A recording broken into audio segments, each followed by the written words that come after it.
Eç kaçan iki ayal bir bölmege kirip жылаңаштанбасын. Жалпончаны айтып атабы? Eç kaçan iki ayal, jandan көбүрөөк ayal bir bölmege kirip жылаңаштанбасын. Bir ay ele ikinci ayalдын дене түзүлүшүн көрүп, өз күйөөсүн сыпаттап келгенден кийин кааннаху янзуру илейха, анын күйөөсү дал ошол аялды элестетип жашап калат. Көрдүңүзбү, ошол жанагы аялдагы көрүнгөн кемчилдик же анын келбети ошол сыр боюнча сөз түрдө калыш керек.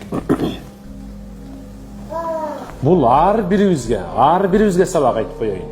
Той топурда болобу, байстар айткан чорный кассада болобу, шернеде болобу, айтор барлык жерде жалаң пайдалуу нерселерди гана сүйлөш керек.